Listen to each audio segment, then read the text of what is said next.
السلام علیکم ورحمۃ اللہ وبرکاتہ۔ بسم اللہ والحمد للہ والصلاة والسلام علی رسول اللہ، اما بعد۔ سنن نبی داود حدیث نمبر 106 آج ہم پڑھیں گے انشاءاللہ۔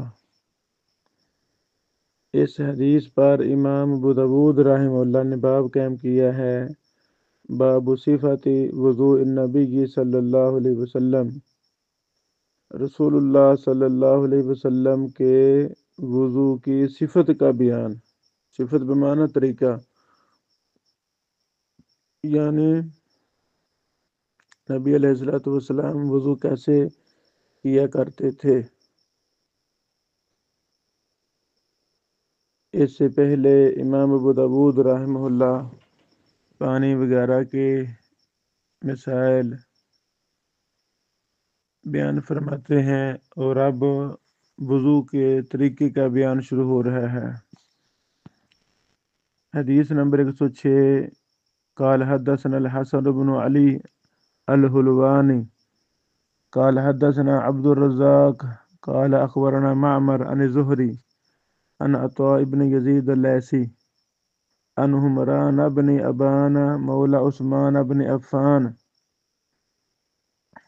رضی اللہ تعالیٰ عنہ انه قال رأيت عثمان بن عفان، حمران بن ابان جو سیدنا عثمان بن عفان رضی اللہ تعالیٰ عنہ کے آزاد کردہ غلام تھے، وہ فرماتے ہیں رأیت عثمان بن عفان، میں نے دیکھا سیدنا عثمان بن عفان رضی اللہ تعالیٰ عنہ کو، توضأ انہوں نے وضو کیا، فأفرغ علی یدیہ اور اپنے دونوں ہاتھوں پر پانی ڈالا، ثلاثاً 3 مرتبہ، فغسلہما ان دونوں کو دھویا۔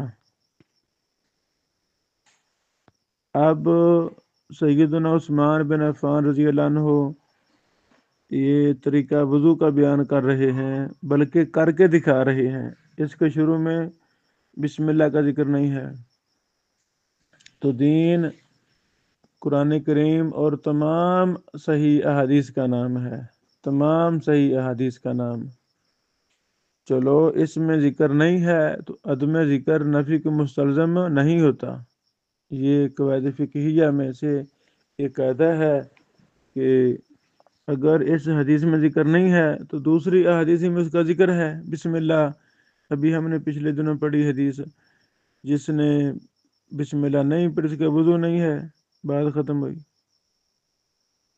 تو جب ذہن کے اندر کجروی ہوگی، ذہن کے اندر شیطنت ہوگی، ذہن کے اندر محمد رسول اللہ صلی اللہ علیہ وسلم سے بغاوت، سرکشی اور دشمنی ہوگی، تو پھر ایسا گندے اور شیطانی ذہن کا انسان، مالک انسان، وہ احادیث کو الٹ کرے گا، حدیث کا غلط معنی بیان کرے گا، حدیث کا انکار کرے گا، لو جی یہاں تو ذکر نہیں ہے۔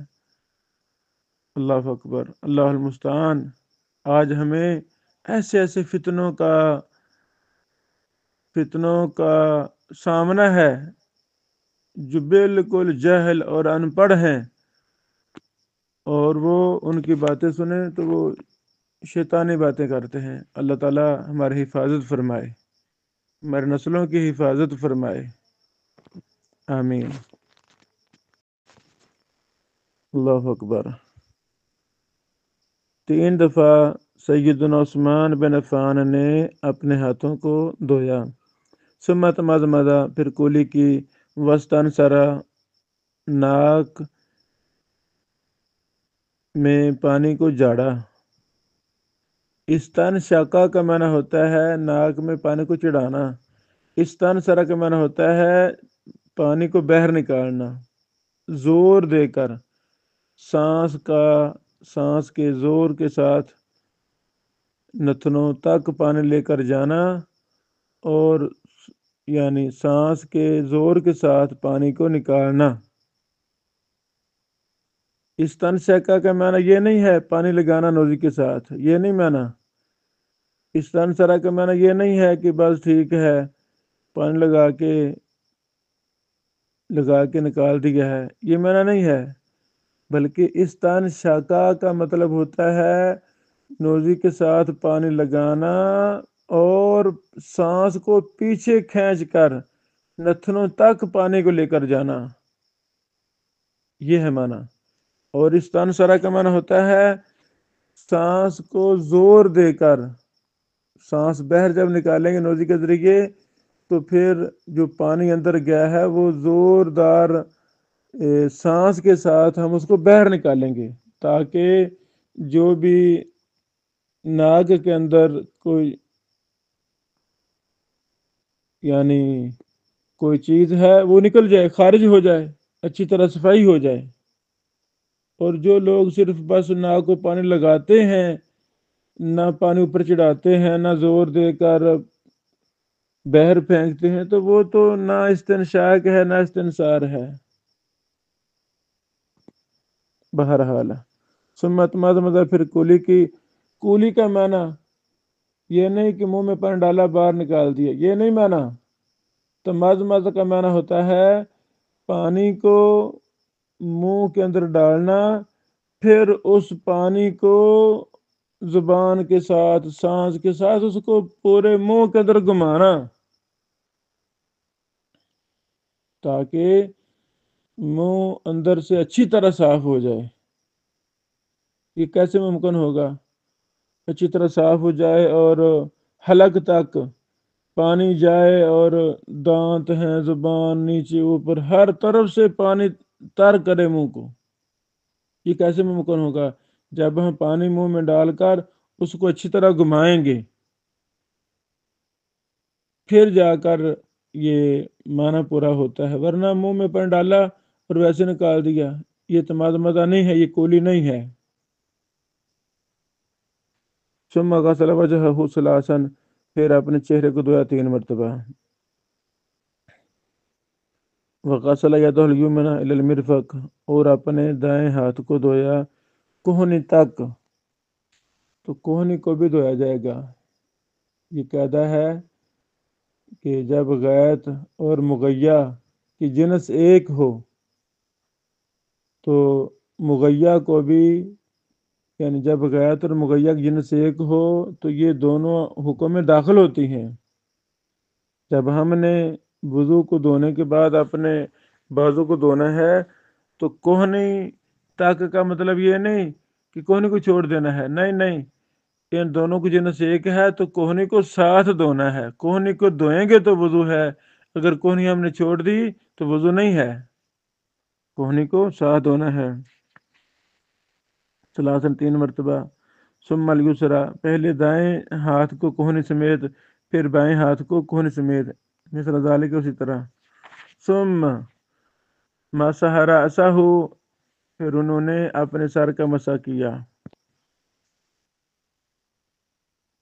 ثم غسل یدہ الیمنی ثلاثا، قدمہ الیمنی ثلاثا، پھر انہوں نے اپنے دائیں پاؤں کو 3 دفعہ دھویا۔ اب یہاں اس حدیث میں کانوں کے مسح کا ذکر نہیں ہے، تو یہاں ذکر نہیں ہے نا، تو دوسری صحیح حدیث میں کانوں کے مسح کا ذکر ہے تو وہاں سے لیا جائے گا، کیونکہ دین ایک حدیث کا نام نہیں ہے، دین تمام احادیث کا نام ہے۔ جب مفتی فتویٰ لکھتا ہے، جب استاد یا خطیب یا کوئی بھی مسئلہ شیئر کرتا ہے، مسئلہ بیان کرتا ہے، تو اسے تمام قرآن اور صحیح احادیث کو دیکھ کر ہی مسئلہ آگے شیئر کرنا ہوتا ہے۔ پھر انہوں نے اپنے دائیں پاؤں کو 3 دفعہ دھویا، پھر بائیں کو اسی طرح۔ ثم قال، وضو کرنے کے بعد انہوں نے کہا، سیدنا عثمان رضی اللہ تعالیٰ عنہ نے کہا، اچھا اب بائیں پاؤں کو دھونے کے بعد آگے کتنے مسائل ان کا ذکر نہیں ہے؟ مثلا بائیں پاؤں کو دھونے کے بعد وضو مکمل ہو گیا، اس کے بعد دوسری احادیث میں ہے کہ پانی تھوڑا سا لے کر، یعنی اس کو چھڑکنا ہے اپنے شرمگاہ کی طرف، اور یہ صحیح حدیث ہے، ثابت ہے۔ پھر وضو کرنے کے بعد دعائیں پڑھنی ہے۔ اب ان دونوں مسئلوں کا ذکر نہیں ہے بھائی، اس حدیث میں ذکر نہیں ہے نا، تو دوسری حدیث میں ذکر ہے، لیا جائے گا۔ عدم ذکر نفی کو مستلزم نہیں ہوتا، یہ قاعدہ ہے۔ پھر سیدنا عثمان بن عفان نے کہا، رأیت رسول اللہ صلی اللہ علیہ وسلم، میں نے محمد رسول اللہ صلی اللہ علیہ وسلم کو دیکھا ہے، توضأ، انہوں نے وضو کیا، مثل وضوئی، میرے وضو کی طرح، جو میں نے وضو کیا ہے ایسا ہی وضو نبی پاک علیہ السلام نے کیا۔ ثم قال، پھر رسول اللہ صلی اللہ علیہ وسلم نے فرمایا وضو کرنے کے بعد، من توضأ مثل وضوئی ھذا، جس نے وضو کیا میرے سے وضو کی مثل، ثم صلی رکعتین، پھر 2 رکعتیں پڑھیں۔ اچھا، مثل وضوئی ھذا، یہ بہت بڑی دلیل ہے اس مسئلہ میں۔ وضو بھی 100% سنت کے مطابق ہوگا تب ہی وضو ہے۔ اگر اپنی مرضی کا وضو 2-4 چیزیں سنت کے مطابق کر لیں، باقی بدعت و خرافات کے مطابق وضو کر لیں، ایسا وضو ہماری شرعی وضو نہیں ہے۔ یہ کسی فقہ کا وضو ہو سکتا ہے، کسی مفتی کے فتوے کا وضو ہو سکتا ہے، محمد رسول اللہ صلی اللہ علیہ وسلم کا وضو نہیں کہلائے گا۔ جب وضو ہی شرع کے مطابق نہیں ہے تو پھر نماز بھی نہیں، نہ وضو ہے نہ نماز ہے۔ اس لیے ہمیں اپنے اعمال کو قرآن و سنت کے مطابق کرنا چاہیے۔ من توضأ مثل وضوئی ھذا، مرضی کا وضو نہیں چلے گا، کسی فقہ کا وضو نہیں چلے گا، وہ وضو جو محمد رسول اللہ صلی اللہ علیہ وسلم نے کیا، جس کا ذکر قرآن و حدیث میں ہے، اسی کے مطابق وضو ہوگا تب ہی وضو ہے، ورنہ نہیں۔ سنت کے مطابق وضو کر لیا ہے، ثم صلی رکعتین، پھر 2 رکعت نماز پڑھی ہے۔ 2 رکعت نماز خشوع خضوع کے ساتھ پڑھنی ہے کہ لا یحدث فیہما نفسہ، وہ ان 2 رکعات میں اپنے نفس سے باتیں نہ کرے۔ کیا مطلب؟ خیالات وغیرہ، کاروبار کے چکر نماز میں ذہن میں نہ آئیں، اور کو لین دین کے مسائل، اور 100 سیاپے، 100 مصیبتیں، پریشانیاں، بس ذہن فریش کر کے صرف اللہ کی رضا، 100% اللہ کی طرف توجہ، اللہ رب العالمین کو میں دیکھ رہا ہوں، ورنہ کم از کم یہ تو ضرور ہو کہ اللہ مجھے دیکھ رہا ہے، اس طرح عبادت ہو۔ اللہ اکبر۔ سنت کے مطابق وضو، پھر جو 2 رکعتیں اس نے پڑھی ہیں، نماز پڑھی ہے، پورے خشوع خضوع کے ساتھ پڑھی ہے، اور نماز کے اندر خشوع خضوع ضروری ہے، فرض ہے۔ اگر نماز انسان پڑھے خشوع خضوع نہیں ہے تو اس کی نماز کا فائدہ ہی نہیں ہے، تو نماز کون سی ہوئی ہے؟ وہ تو ٹھونگے لگائے ہیں، ٹکریں لگائی ہیں، نماز ہے ہی نہیں وہ تو۔ اللہ اکبر۔ وضو بھی سنت کے مطابق، نماز بھی سنت کے مطابق 100%۔ پھر غفر اللہ لہ ما تقدم من ذنبہ، تو اللہ رب العالمین اس کے سابقہ گناہ معاف کر دے گا۔ سابقہ گناہوں سے مراد صغیرہ گناہ، کبیرہ کے لیے توبہ شرط ہے، توبہ ضروری ہے۔ یہ حدیث الحمدللہ متفق علیہ ہے، صحیح بخاری صحیح مسلم کی حدیث ہے، اعلیٰ درجے کی حدیث ہے۔ بخاری حدیث نمبر 159، مسلم حدیث نمبر 226 ہے۔ اس حدیث میں بڑی زیادہ بحوث ہیں، اللہ اکبر۔ ائمہ محدثین نے اس کی بڑی شرح تفصیل کے ساتھ لکھی ہے، بلکہ ایک عربی شیخ نے، ابھی میں آج ہی پہلی دفعہ دیکھ رہا تھا، ابھی چند منٹ پہلے، ایک عربی شیخ نے اس حدیث پر مستقل شرح لکھی ہے، اللہ اکبر۔ یعنی شرح حدیث، اس کا نام ہے کتاب کا صفت الوضو، جیسے صفت الصلاح، وہ تو ہم نے کتابیں دیکھی، صفت الوضو فی شرح حدیث عثمان بن عفان، اسی حدیث کی شرح پر 200-300 صفحات پر مشتمل کر بھی شیخ نے اس پر مستقل کتاب لکھی، ماشاء اللہ۔ یعنی اتنے زیادہ اس حدیث میں فقہی استنباط، استخراج وغیرہ وغیرہ شرعی احکام و مسائل ہیں کہ کرب شیخ نے پوری کتاب لکھ دی اس حدیث کی شرح میں، ضخیم، ماشاء اللہ۔ روایت حدیث اکثر پہلے ہی گزر چکے ہیں۔ سیدنا عثمان بن عفان کا ذکر پہلی بار ہے، اور ان کے آزاد کردہ غلام حمران بن ابان کا ذکر پہلی بار ہے۔ تو حمران بن ابان کا نام حمران بن ابان بن خالد بن عبد عمر القرشی الاموی المدنی ہے، ماشاء اللہ۔ سیدنا عثمان بن عفان رضی اللہ عنہ نے ان کی آزاد کردہ غلام ہیں، سبحان اللہ۔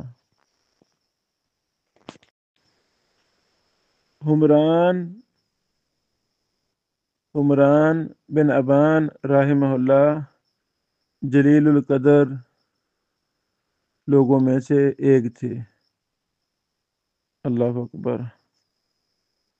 تہذیب و تہذیب میں لکھا ہے، جلد 3 صفحہ نمبر 25، یعنی ابن عبد البر نے کہا اس والا سے، فکان حمران احد العلماء الجلہ اہل الوجاہ والراج والشرف، یعنی جلیل القدر علماء میں سے ایک تھے، وجاہت والے تھے، رائے والے تھے، شرف و مقام والے تھے، ماشاء اللہ۔ امام ابن حبان نے ان کو ثقات میں ذکر کیا ہے، اللہ اکبر۔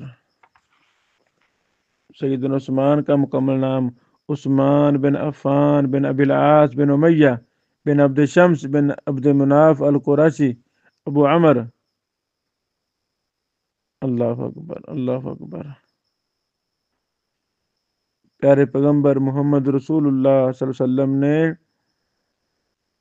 اپنی بیٹی رقیہ کی رضی اللہ تعالیٰ عنہ کی شادی کی سیدنا عثمان بن عفان رضی اللہ عنہ کے ساتھ، وہ وفات پا گئیں۔ پھر دوسری بیٹی رسول اللہ صلی اللہ علیہ وسلم نے اپنی دوسری لخت جگر ام کلثوم رضی اللہ عنہ کی شادی کی سیدنا عثمان بن عفان کے ساتھ، اللہ اکبر، اللہ اکبر۔ وہ بھی وفات پا گئیں رضی اللہ عنہما۔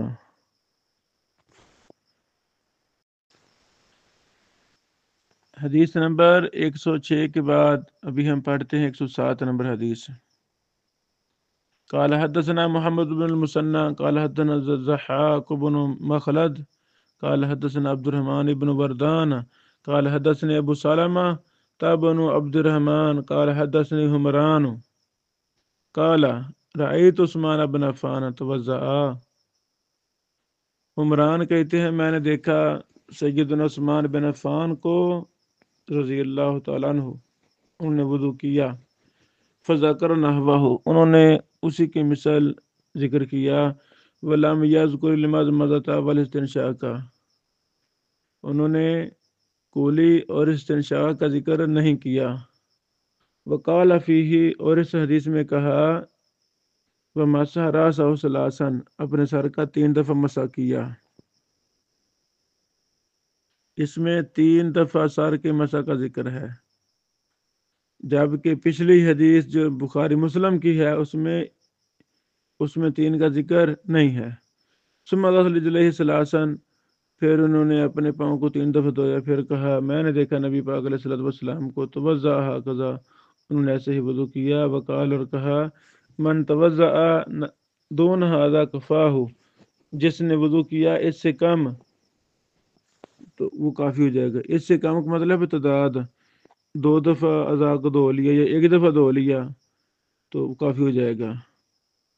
ولم یذکر امر الصلاۃ، انہوں نے نماز کے معاملے کا ذکر نہیں کیا۔ 106 نمبر حدیث میں ہم نے پڑھا، جس نے اچھا وضو کیا سنت کے مطابق، پھر 2 رکعت پڑھی 2 رکعت نماز نفلی نماز پڑھی، تو 107 نمبر حدیث میں یہ ذکر نہیں ہے۔ اس میں بھی کافی بحوث ہیں۔ خلاصہ یہ ہے، یہ سند حسن درجے کی ہے۔ شیخ البانی رحمہ اللہ نے صحیح ابو داود جلد 1 صفحہ 181 میں مفصل بحث کی ہے۔ یہ سند حسن درجے کی ہے۔ اس کے سارے راوی ثقہ ہیں، بخاری مسلم کے راوی ہیں سوائے عبد الرحمن بن وردان کے۔ عبد الرحمن بن وردان راوی کو امام ابن معین نے صالح کہا ہے۔ ابو حاتم نے فرمایا ما بھی حدیث ہی باسن، اسی حدیث میں کوئی حرج نہیں ہے۔ ابن حبان نے ثقات میں ذکر کیا ہے۔ امام دارقطنی نے لیسا بقوی نے کہا ہے۔ امام نبوی رحمہ اللہ نے المجموع جلد 1 صفحہ 434 میں کہا رواہ ابو داود بسناد حسن۔ اسی طرح امام ابن صلاح رحمہ اللہ نے بھی کہا ہے انہ حدیث حسن، یہ حدیث حسن درجے کی ہے۔ حافظ ابن حجر رحمہ اللہ نے تلخیص الحبیر میں جلد 1 صفحہ 411 میں اسی حدیث کا اسی ایک تابع بھی ذکر کیا ہے۔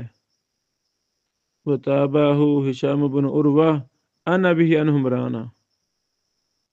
اللہ اکبر۔ تو خلاصہ یہی ہے کہ یہ سند حسن درجے کی ہے۔ امام ابو داود رحمہ اللہ یہ لا کر سابقہ حدیث اور اس کے اندر جو اختلاف ہے اس کو ذکر کرنا چاہتے ہیں کہ دونوں روایتوں میں جزوی اختلاف ہے۔ جب ہم اس حدیث کے سند پر دیکھتے ہیں تو عبد الرحمن بن وردان راوی پہلی بار آئے ہیں، باقی سارے راوی سابقہ ہی ہیں، پہلے گزر چکے ہیں۔ عبد الرحمن بن وردان ابو بکر الغفاری ان کا مکمل نام ہے۔ امام ابن معین نے کہا صالح ہیں۔ امام دارقطنی نے کہا لیس بالقوی، یہ قوی نہیں ہے۔ تہذیب و تہذیب جلد 6 صفحہ 293۔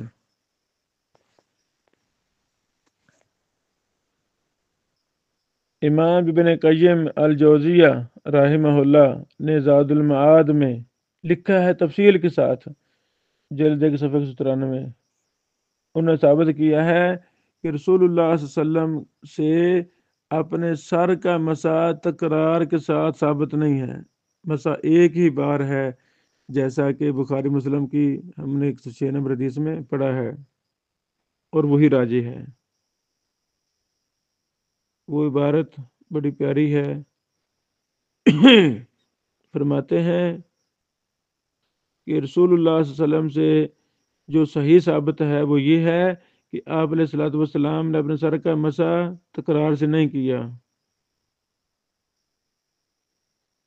بلکہ جب آپ علیہ السلام نے اپنے اعضاء کو وضو کے اعضاء کو تکرار کے ساتھ دھویا ہے تو سر کا مسح ایک ہی بار کیا ہے۔ اسی طرح واضح آیا ہے ہاکذا جاء عنہ صریحاً۔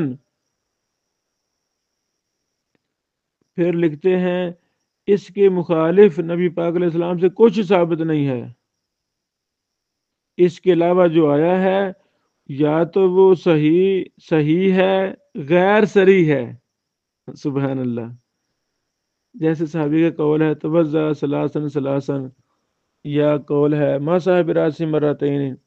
پھر فرماتے ہیں اگر وہ صریح آیا ہے تو صحیح نہیں ہے۔ اس طرح ابن قیم رحمہ اللہ نے تفصیلی بحث کی ہے زاد المعاد میں۔ اس کے بعد حدیث نمبر 108 بھی سیدنا عثمان بن عفان کی حدیث کے متعلق ہی ہے، وہ بھی ماشاءاللہ تفصیلی حدیث ہے، ابھی ہم وہ پڑھتے ہیں۔ امام ابو داود رحمہ اللہ فرماتے ہیں 108 نمبر حدیث قال حدثنا محمد بن داود الاسکندرانی قال حدثنا زیاد بن یونس قال حدثنا سعید بن زیاد المؤذن عن عثمان بن عبد الرحمن التیمی قال سئل ابن ابی ملیکہ عن الوضوء۔ امام ابن ابی ملیکہ سے وضو کے بارے میں سوال کیا گیا، فقال، تو انہوں نے کہا، رأیت عثمان بن عفان، میں نے دیکھا سیدنا عثمان بن عفان کو، سئل عن الوضو، ان سے وضو کے بارے میں سوال کیا گیا، فدعا بماء، تو انہوں نے پانی منگوایا، ماشاء اللہ، فوتی بمیزات، برتن میں پانی لایا گیا، یعنی 108 نمبر حدیث بھی سیدنا عثمان بن عفان کے وضو، جو انہوں نے وضو کر کے دکھایا تو اسی کے متعلق ہے، لیکن اس میں ابن ابی ملیکہ بیان فرما رہے ہیں، پہلے تھے حمران بن ابان، وہ اس میں سیدنا عثمان بن عفان کے دوسرے شاگرد امام ابن ابی ملیکہ بیان کر رہے ہیں، فتح بمائن فوتیا بمیزات فاسقہ لگا دہلیوں میں دائیں ہاتھ پر پانی ڈالا، پھر اس کو داخل کیا پانی میں، فتمد مدہ کولی کی، سلاسن 3 مرتبہ، وسطن سرا، ناک سے پانی جھاڑا 3 دفعہ، وغسل وجہ سلاسن 3 دفعہ چہرے کو دھویا، پھر اپنے دائیں ہاتھ کو دھویا 3 دفعہ، اور بائیں کو دھویا 3 دفعہ، ثم دخل یدہ، پھر اپنے ہاتھ کو داخل کیا، فاخذ مان، آپ نے پانی لیا، فماسح براسہ، اور اپنے سر کا مسح کیا، لو جی اپنے سر کا مسح کیا، یہ بھی حدیث نمبر 106 جو بخاری مسلم میں حدیث ہے، یہ اسی کے موافق ہے، الحمدللہ۔ تو اسی کو ترجیح ہے، فماسح براسہ ہی سر کا مسح کیا، وہ اذنیہ ہی کانوں کا مسح کیا، اس میں وضاحت آگئی ہے، کانوں کا بھی مسح کیا، فغسل بطونہم وظہورہم مرۃ واحدہ، آپ نے اپنے ان کو باطن کو اور ان کے ظاہر کو دھویا 1 مرتبہ، پھر آپ علیہ السلام، پھر انہوں نے اپنے پاؤں کو دھویا، پھر کہا، این السائلون عن الوضو، کہاں ہے سوال کرنے والے وضو کے بارے میں، کہاں گئے، آؤ سامنے، ہاکذا رأیت رسول اللہ یتوضأ، اسی طرح میں نے دیکھا اللہ کے رسول صلی اللہ علیہ وسلم کو وضو کرتے ہوئے، ماشاء اللہ، اللہ اکبر، اللہ اکبر۔ امام ابو داود رحمہ اللہ 108 نمبر حدیث لا کر ثابت کرنا چاہتے ہیں کہ 106 والی حدیث کی یہ حدیث تائید کر رہی ہے، اور یہی مسئلہ صحیح ثابت ہے کہ سر کا مسح ایک ہی بار کرنا ہے، اللہ اکبر۔ آگے خود امام ابو داود رحمہ اللہ اس پر مزید تبصرہ بھی فرماتے ہیں، یہ حدیث صحیح ہے، حسن درجے کی ہے، الحمدللہ، جو بھی ہم نے پڑھی، اس کے سارے راوی ثقہ ہیں، مشہور ہیں، سوائے سعید بن زیاد المؤذن کے، ان کو امام ابن حبان نے ثقہ کہا ہے، فوثقہ ابن حبان وحدہ، لیکن روانہ جمع من الثقات، لیکن ثقات کی ایک جماعت نے ان سے روایت کیا ہے، اور ان کی مطابقت بھی کی گئی ہے، جیسے آگے اگلی حدیث میں اس کی تفصیل آ رہی ہے، تو اس وجہ سے یہ حدیث حسن درجے کی ہے۔